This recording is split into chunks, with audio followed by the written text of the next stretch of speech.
Now, any city council can censure a council member without having rules, a code of conduct, providing basic expectations for each council member. The council should do two things before attempting to censor anyone, in my view.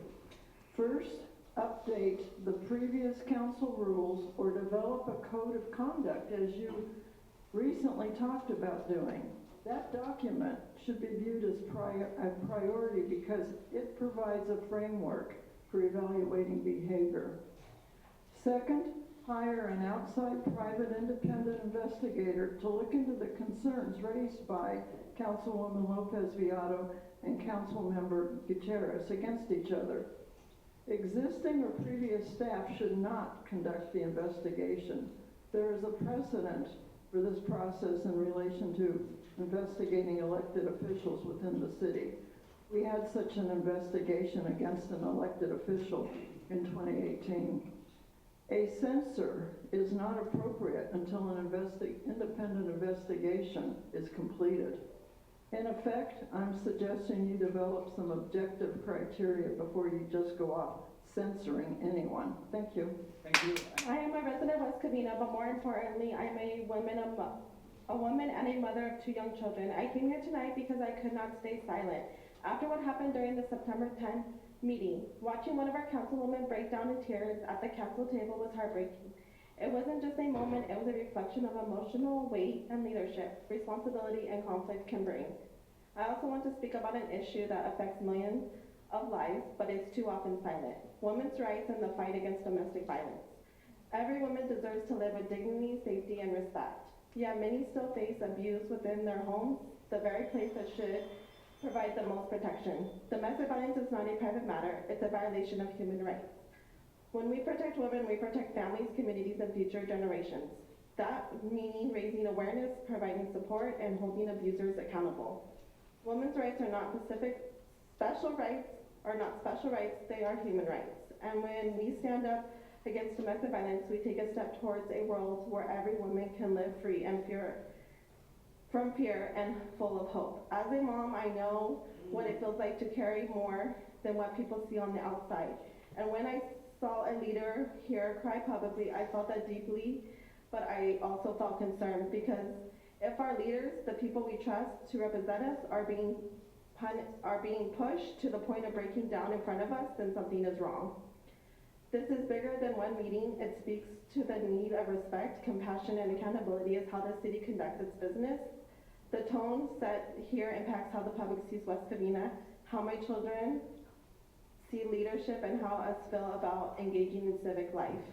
So I ask the council to reflect on that night and to make commitment not just to policy, but to kindness, because at the end of the day, this just isn't about policies, it's about people, it's about my children, your children, and the community we are raising them in. And if we want a better future for them, it starts here and how we teach each other in this room. Thank you. I'd like to direct this towards Councilmember Brian Gutierrez. On September 10th, I watched a video on YouTube about the special meeting that was set up to talk about the discussions that happened on September 2nd here in City Hall. I find that during both meetings, as well as numerous other meetings that I've attended here continuously in person, that you talk over your constituents, the people that you're talking to in general, whether they be public, part of an organization, or some sort of business. You often mumble or you say yeah or great in a sarcastic manner, and you seem to cut everybody off or interrupt them when you don't get the answer that you want or that you're searching for. To me, that's alarming. I don't teach my children to do that, and that bugs me, and you're supposed to be my voice. I'd also like to note that you seem to bring up everybody's names often and never finish where you're going with the real reason you're bringing them up, unless to use this platform to smear their name in some way. The way that you talk to them, or you talk at women especially, to me is alarming because I'm a father of 3 daughters.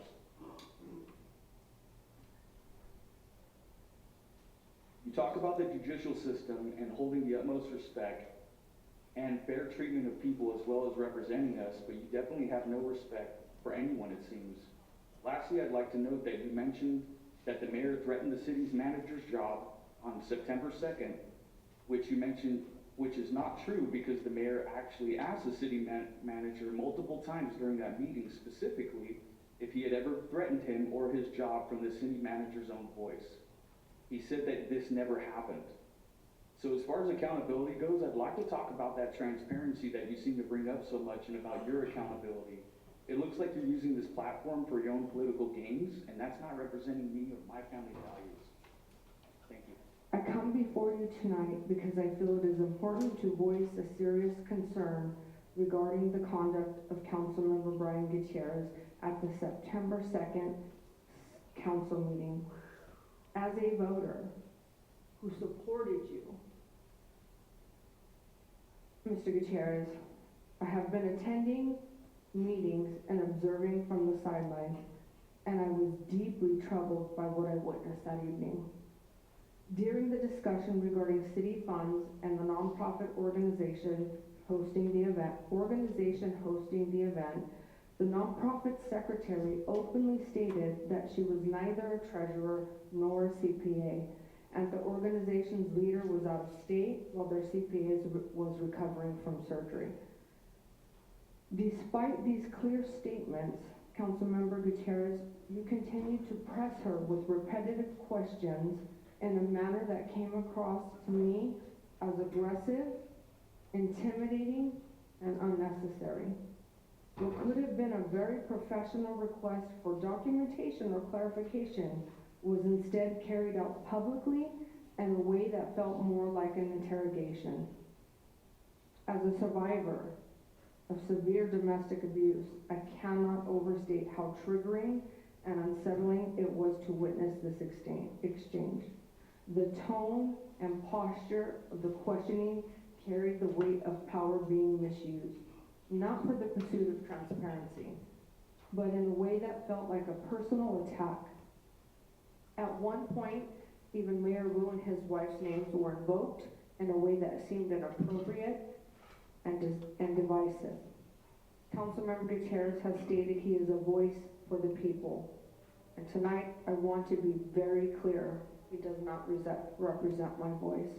In fact, his behavior instills fear in me as a constituent. Leadership, especially in this chamber, should be about respect, accountability, and creating a safe space for civic engagement. What occurred on September 2nd did not reflect that standard. I find myself in front of this council in support of an action the council should have taken years prior. The censure and hopefully stripping of all commission assignments currently held by Councilman Brian Gutierrez. I provided the council with a sampling, just a sampling of derogatory, inflammatory, and racist public posts and comments Councilmember Brian Gutierrez made as a planning commissioner towards myself and my family. Just one of these acts would have led to the dismissal of any other commissioner, and here you have an entire file. You know, when you look through, he inferred that I beat my wife, he disparaged my Mexican and Persian heritage, and he used lawfare on multiple occasions to try to silence me, but also silence many members of the public. I'm sure we could fill this council chamber with the number of people who received cease and desist. Since he has been representing the city of West Covina, he has threatened elected officials, threatened members of the San Gabriel Valley COG, the San Gabriel Valley Housing Trust, with litigation, with lawsuits. This is the behavior of Councilman Gutierrez. If you speak to any entity that has partnered with him, this has been his behavior. This has been his routine. To use lawfare, to use litigation, to silence folks. Lastly, just to speak to his ethics, prior to me going to the DNC, Brian met me out in the parking lot, and he gifted me a pen, a Joe Biden cross pen. And I received that pen and I donated it to a nonprofit for their silent auction.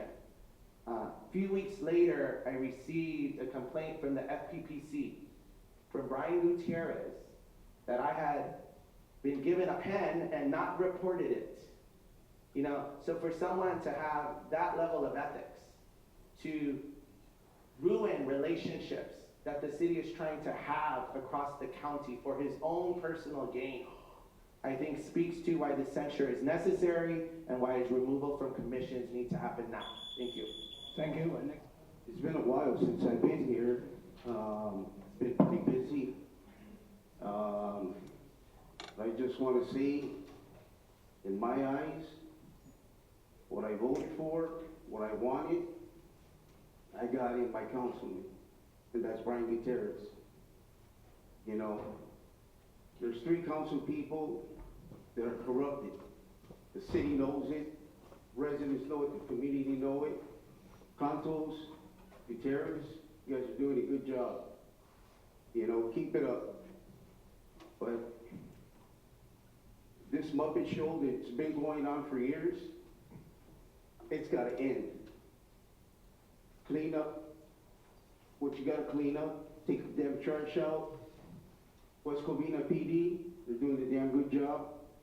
Fire department, doing a damn good job. But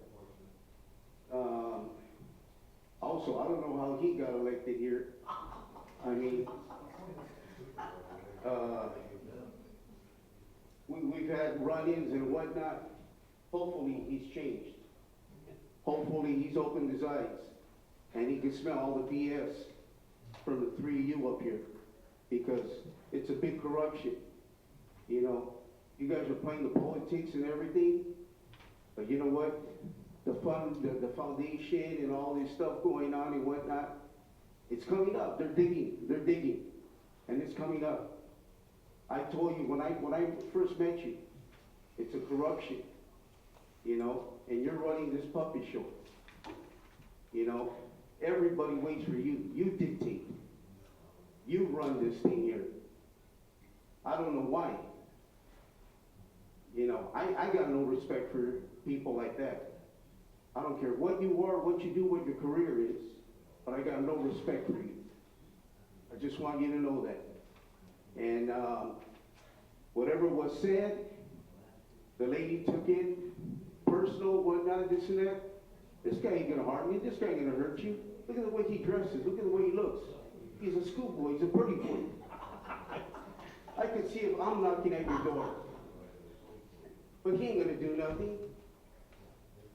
So, good evening. Good night. Thank you. Good morning, or good evening, sorry. West Covina, it's time we stop pretending. Our city council isn't just failing, we are witnessing an alarming breakdown of confidence and leadership in real time. The evidence is no longer anecdotal, it's a matter of public record. Public meetings have become a stage. Recently, the Mayor Pro Tem staged a fake forced reaction to a fellow council member designed to look like outrage. But the real outrage is that our leaders focus on personal drama instead of solving the city's real problems. The mayor's failed recall effort was not a victory, it was a wake-up call. Citizens who organized that effort are fed up with arrogance, mismanagement, and outright incompetence. Another council member has been connected to multiple serious allegations, causing multi-million-dollar litigation settlements from wrongful termination cases, allegedly threatening and coercing city staff and repeatedly violating the Brown Act with secretive serial meetings and closed-door communications. These are not isolated events. They reveal a pattern of poor judgment, fear-inducing tactics, and a disregard for both employees and taxpayers. In fact, residents have witnessed how disconnected the city council is from transparency laws. The mayor admitted that when making committee assignments, he would call each council member individually, asking if they could take a role. If someone declined, he would simply find someone else. Meanwhile, the Mayor Pro Tem suggested that internal concerns could be discussed privately to avoid public scrutiny. This hub-spoke and daisy-chain communication system is exactly what the Brown Act prohibits. Deliberation outside an open, posted meeting. Serial meetings like these aren't minor oversights. They are violations that undermine public trust and can carry serious consequences. Then there's the city-funded festival, the so-called celebration that drains significant public resources. Outside partners collect the fees while taxpayers see nothing in return. Yet this council stands silent or smiles while city money bankrolls pet projects. The council's incompetence extends further. They repeatedly mismanage, delay, and oppose the creation of other projects to benefit our city. Critical initiatives have been stalled, plans shelved, and city funds wasted due to a lack of oversight and persistent internal resistance, ignoring both fiscal responsibility and the urgent need of public programs. The financial and legal record is damning. The California State Auditor has labeled West Covina a high-risk city due to rapidly deteriorating finances, questionable decisions, declining reserves, and processes that expose the city to fraud and wasted public funds. Multi-million-dollar lawsuits, including a large settlement to a former fire chief, directly reflect the city council's mismanagement. To the city manager, our city's integrity and finances are unraveling. This council's actions are creating instability Okay, and endangering public trust. appreciate Thank you.